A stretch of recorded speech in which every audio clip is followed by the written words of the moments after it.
தனிமாடு மாதிரி 5 ஆம்பளைங்க இருக்கிற வீட்டுல எந்த பொம்பளை இருப்பா? அதான் நீ இருக்க. அதுலயே தெரியல நீ எப்படிப்பட்ட பொண்ணுன்னு.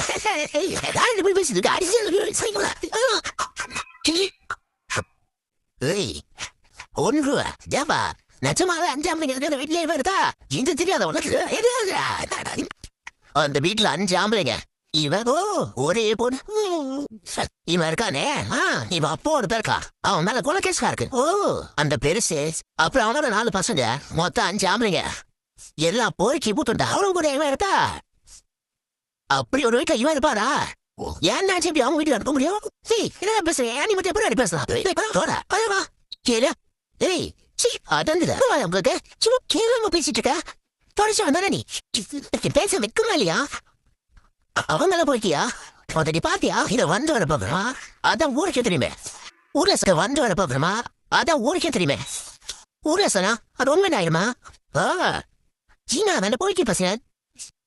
சோப்ல தண்ணியை போட பொண்ணுக்கிட்ட ஈஸ்தரமா பேசுறீங்களே. சின்ன வீட்டுல இருக்க யாரும் ஒரு பொண்ணுக்கிட்ட இந்த மாதிரி கேவலமா பேச மாட்டாங்க. நீங்க அதான் போய்க்கு. ஏய் சும்மா எகிறாத. ஓ லட்சணம் என்னன்னு தெரியாது. சத்தமா பேசினா சொன்னது இல்ல ஆயிடுமா? இந்த வீட்லயாவது 5 ஆம்பளை இருக்கிற வீட்டுல ஒரு பொண்ணு தனியா தங்கியிருக்காளா? யாருமே இல்ல. ஃபர்ஸ்ட் இதான் லாஸ்ட்.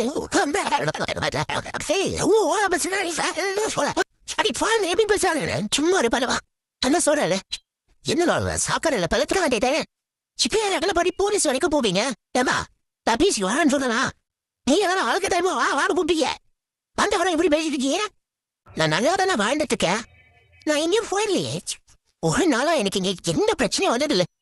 கல்யாணம் ஆகி வந்ததில்ல. இல்ல இந்த ஊர்க்காரங்க என் காதப்படவே இந்த வீட்டை பத்தி தப்பா என்னென்னவோ பேசியிருக்காங்க. ஆனா அந்த மாதிரி எதுவுமே எனக்கு ஆகல. நான் நல்லா இருக்கேன். ஊர்க்காரங்க சொல்றதெல்லாம் வெறும் கதங்க. இந்த வீட்டை ஒரு பொண்ணு இருக்க முடியாது வாழ முடியாதுன்னு சொல்றதெல்லாம் சுத்து போய் அவங்களுக்கு ஏதோ தப்பா நடந்துச்சு. அதெல்லாம் பழைய கதை. இந்த வீட்டுல இத்தனை நாள வாழ்ந்துட்டு நான் சொல்றேன். ஒரு பொண்ணு இப்படி ஒரு வீட்டை வந்து சந்தோஷமா ஏற்க முடியாதுன்னா அப்ப வேற எங்கேயும் போய் சந்தோஷமா வாழவே முடியாது. அவ்வளவு சந்தோஷமா இருக்கு.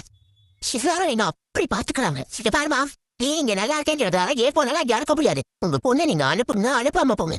அது இப்ப பிரச்சனை இல்லை. இந்த வீட்டை பத்தி தப்பா சொல்லாதீங்க. இந்த வீடு இப்ப இருக்கிறதுதான் உங்க பிரச்சனை நல்லா சொல்லாதீங்க. இன்னைக்கு நான் சோழனை கல்யாணம் பண்ணிக்கிட்டு இந்த வீட்டுக்கு வந்தனும் அப்பவே இந்த ஊர்க்காரங்க சொன்னதெல்லாம் போய் ஆயிடுச்சு. இன்னைக்கு நான் சோழனை கல்யாணம் பண்ணிக்கிட்டு இந்த வீட்டுக்கு வந்ததும் அப்பவே இந்த ஊர்க்காரங்க சொன்னதெல்லாம் போய் ஆயிடுச்சு. இன்னைக்கு நான் சோழனை கல்யாணம் பண்ணிக்கிட்டு இந்த வீட்டுக்கு வந்ததும் அப்பவே இந்த ஊர்க்காரங்க சொன்னதெல்லாம் போய் ஆயிடுச்சு. உங்களுக்கு உங்க பொண்ணுங்க கல்யாணம் பண்ணி கொடுக்க திருப்பம். உங்களுக்கு உங்க பொண்ணுங்க கல்யாணம் பண்ணி கொடுக்க விருப்பம் இல்லைனா அவங்க இந்த வாழ்றத பிடிக்கலனா உங்க பொண்ணுக்கு புத்திமதி சொல்லி புரிய வேணும். ஆனா கல்யாணம் பண்ணி கொடுக்காததுக்கு இந்த பேரு தான் காரணம் மட்டும் சொல்லாதீங்க. ஒரு வேலை உங்க பொண்ணு நீங்க பாண்டியனுக்கு கல்யாணம் பண்ணி கொடுத்தீங்கன்னா பாண்டிய உங்க பொண்ணு சாம மாதிரி தாம வர சேரன் தானே அவளோட சொந்த தங்கச்சி மாதிரி பார்த்துப்பாரு. அண்ணவ அண்ணின்னு உயிரையே கொடுப்போம். ஏன் இப்ப உங்க திட்டி பேசுற சோழனும் உங்க பொண்ணு இந்த வீட்டுக்கு வந்தா இப்படி பாத்துக்குவாரு தெரியுமா? நல்ல மாதிரி ஒரு வீட்டுல உங்க பொண்ணு வாழணும் நினைக்காதா? என்ன தப்பா இருக்கு பண்ணிக்கிறேன்னா அது உங்க பிரச்சனைங்க. உங்க வீட்டுல உட்கார்ல நீங்க பேச வேண்டிய விஷயம் இங்க வந்து அப்படி கத்துவீங்க. இப்ப சொன்னீங்க உங்க ஊரிலேயே இதை விட மோசமான வேலை இல்லைன்னா சொன்னீங்க.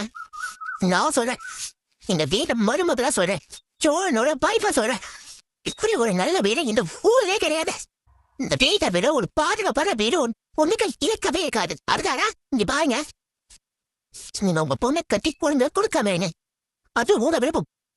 ஆனா எங்க வீட்டை பாசாக நீங்க இந்த வீட்டை பத்தி தப்பா பேசுற வேலை வச்சுக்காதீங்க. இதுக்கு மேல நீங்களும் இந்த ஊர்க்காரங்களோ எங்க வீட்டை பத்தி தப்பா பேசுறதை என்னால கேட்டுக்க முடியாது.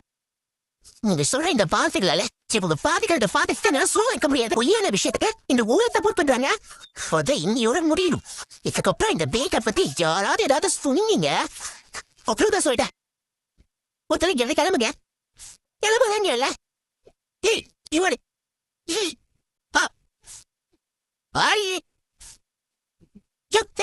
யாரு இதுக்கு மேலே உங்களுக்கு பேசாத பார்த்துட்டு சொல்ல ராட்சசி ராட்சசி ஏடி சத்த போற ஒண்ணு மாதிரி நடந்துக்கிற ஓ சத்த தெருமாக்க கேக்குது. உன்னோட நிம்மதி புரிய பெரிய ஏமனா மேல கை வைக்கிறான். மேல கை வச்சா நான் சும்மா இருப்பேன் நினைச்சுட்டாரா? ஒரு அண்டிக்கு நான் திருப்பி கொடுப்பேன். ஆச்சு தெரியும் அவன் அடிச்சா திரும்பி அனுப்பியோ? ஏன் திருப்பி அடிச்சா என்னவோ அவன் தானே முதல்ல அடிச்சா நீ நியாயமா அவனதான் கேட்கணும் அடி வந்துட்டு ஃபோன் அடிக்க சொல்றியா அதெல்லாம் என்னால முடியாது சரி நான் என்ன உன்னை சும்மா அடிச்சேன் நீ லவ் பண்ற ஒரு ஒருக்கே அவன் அண்ணனை கூட நம்ம வீட்டுல கத்துவான் என்ன பிடிச்சி தள்ளிடுவாங்க நீ எங்க நினைச்சுட்டு வேக பாப்ப ஐயோ தமைச்சு போமே நம்பி விட்டுனுப்பா ஒல்லுடா உனியா ஒல்லுவிடா ஒல்லுவ நீ மேல கை பறக்கும் அப்ப தெரியும் அந்த பாரதி யாருன்னு ஜெகரி பண்ணுவ என்ன பண்ணுவ என்ன பண்ணி வேணாம்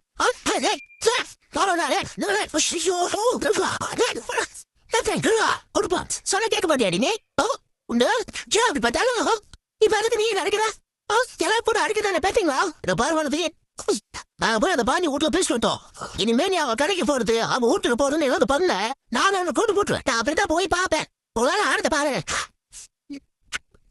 இன்னும் ஒரு தடவை அவன் கடப்பக்கம் போய் பாருடி ஓ கால் உடைக்கும் நான் பாரு நான் போவேன்டா போவேன் உன்னால என்ன பண்ண முடியும் நான் இங்க தான் நினைக்கிறேன் காலோட உடனே சூப்பரா